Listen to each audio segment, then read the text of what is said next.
tudo bem? Hoje, dia 27 de agosto, é uma terça-feira, estou em casa. Ontem estava em Porto Alegre. Tô recém terminei o almoço, lavei louças e estava lembrando de um vídeo, o último vídeo, eu fiquei divagando, lavando louça, e a principal filosofia era questionamento do acúmulo, do olhar de sociedade, inteligência artificial e que tipo de atividades nós exerceríamos caso toda a sociedade fosse extremamente robótica, ou seja, os adultos, em regra, não precisariam trabalhar especificamente nas áreas meio, mas sim nas áreas finalísticas, né? Então, teria que ter algum tipo de controle desses robôs e como a gente os exerceria e qual seria o nosso papel. E claro que foi uma filosofia muito longínqua, assim, né? Viajei. Mas é legal a gente viajar porque justamente eu falo no vídeo, senão a gente fica no acorda, trabalha, se alimenta, toma banho, dorme, repete, né? Especialmente quando a gente já tá nessa expectativa adulta de assim exercer. Se for na fase adolescente infantil, acorda, desenho, almoço, escola, ou o contrário para quem estuda no turno da manhã. Mas, resumidamente, hoje eu tô sentindo assim muita raiva. E aí eu tô tentando compartilhar com vocês se tem a ver com o vídeo de antes, que é o do acúmulo de atividades, ou se tem a ver com frustrações, porque assim, essa noite eu acabei não dormindo como eu gostaria, porque acabei acordando algumas vezes, e aí não descansei, nem acordei na hora que eu queria.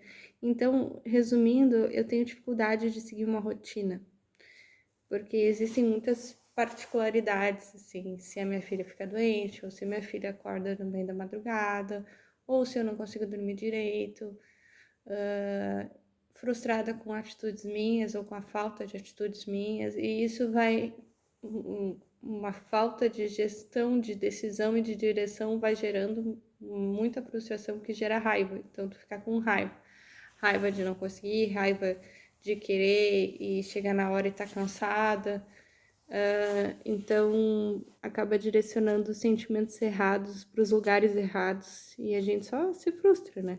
Vira a raiva mal resolvida vira frustração. Então essa gestão da emoção, gestão de direção, de decisões, ela é importante para conseguir resolver esses sentimentos. Então, assim, independentemente das direções da vida, das trocas de rumo,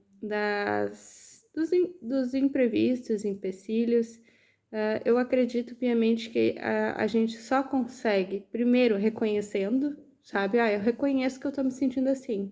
Segundo, por que que eu tô me sentindo assim? Da onde vem? Que essa raiva, essa tensão, esse estresse, ele tá vindo da onde, né? Qual é a origem? Aquela coisa de tu entender as ramificações, as raízes, né? Às vezes é sobre você, às vezes é sobre a sua incapacidade de lidar com situações não previstas, às vezes é uma certa romantização da vida, porque a vida ela não é linear e a gente romantiza para trazer uma linearidade que porventura não vai ocorrer, e quando ela não ocorre, ela não pode simplesmente ser uma justificativa para abandonar tudo aquilo que tu estava levando de projetos quando tu entendeu que conseguiria manter uma superlinearidade. O que eu quero dizer com isso? Tô seguindo meu trabalho, seguindo meus estudos, seguindo algumas intenções. Aí, de repente, alguém da família adoece, aí, de repente, você adoece, aí, de repente. E aí, aquilo, ao invés de simplesmente ser lidado e volta, é tipo assim: nunca eu consigo seguir plenamente os meus planos, não era isso que eu queria, largo tudo. E esses dias eu vi uma analogia de uma menina se maquiando, daí ela fazia um borrãozinho e daí depois ela pegava e se pintava toda. A gente não faz isso quando tá se maquiando. Se a gente faz um erro no caderno, a gente pega uma borracha ou pega um corretivo, a gente não risca todo o caderno.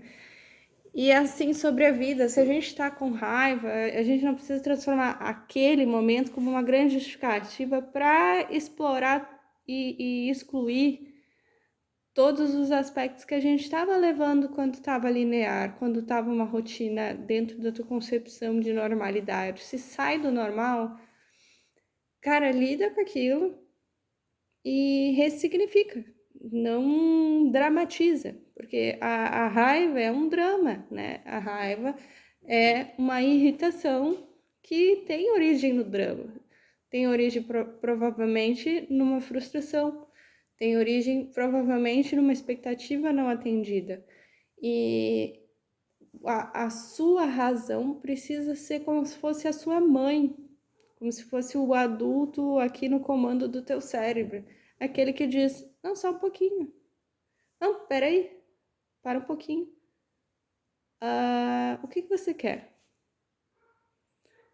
Você está usando essa situação para se justificar por não querer se esforçar, porque a vida e a felicidade e as lutas e os desejos e as metas, elas são muito empenhadas e elas precisam de um adulto no comando, precisa de maturidade espiritual, maturidade emocional, maturidade cognitiva. Precisa alguém pegar no controle, no cockpit, né, na parte ali do piloto e direcionar.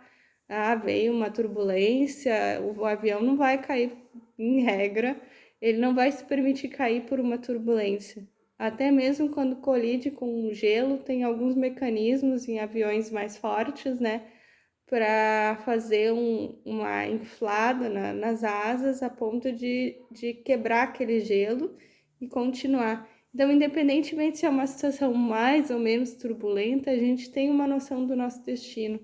A gente tem uma concepção de propósito. Então, ficar só sentindo pena de si mesmo, só sentindo raiva, só sentindo tristeza, isso é muito, muito cansativo e viciante. Tu vai viciando. Desistir é um vício. Persistir é uma resiliência que te conduz a vitórias pessoais importantíssimas.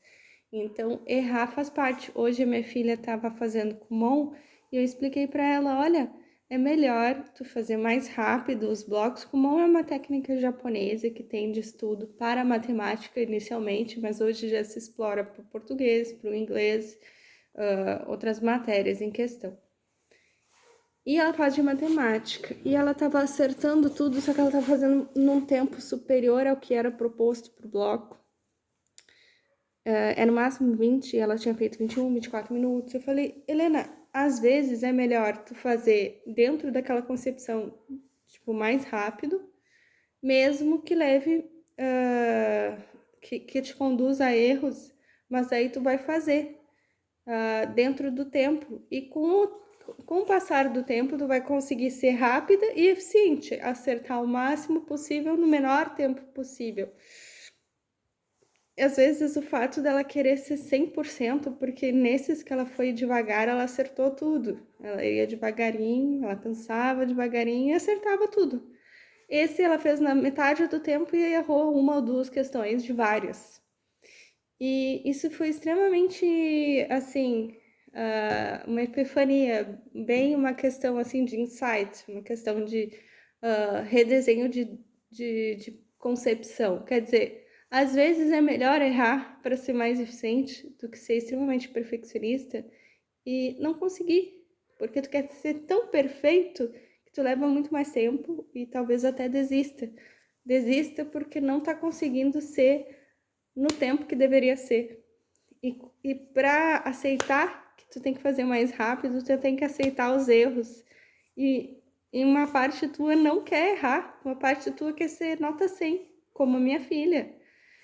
Olha, isso não é fácil, porque assim, aceitar que para atingir uma eficiência você precisa errar é difícil, porque a gente tem um lado muito egocêntrico de querer ser perfeito, de querer ser lindo, maravilhoso, de querer ter as respostas mais incríveis, acertar 100% das vezes, e a gente não é assim. Em sua grande maioria, o resto é ilusório. A vida te puxa para os erros e talvez tu precise errar para acertar. Coisa mais esquisita, né? Mas tu precisa aprender a gerir as tuas emoções dos erros para conseguir ir em direção aos acertos. E isso é tão difícil explicar. Minha filha, com 7 anos, ela estava me dizendo: eu não quero errar. E eu dizendo para ela: filha, tu tem que aceitar que para evoluir, tu precisa errar. Para conseguir progredir, porque senão tu vai estar sempre repetindo os mesmos blocos, fazendo devagar. Tem que fazer mais rápido, e com o tempo tu vai ser mais rápida e acertar tanto quanto, ou não ser tão 100% o tempo todo, mas em outro eixo do raciocínio lógico tu vai ser mais rápido. E é isso.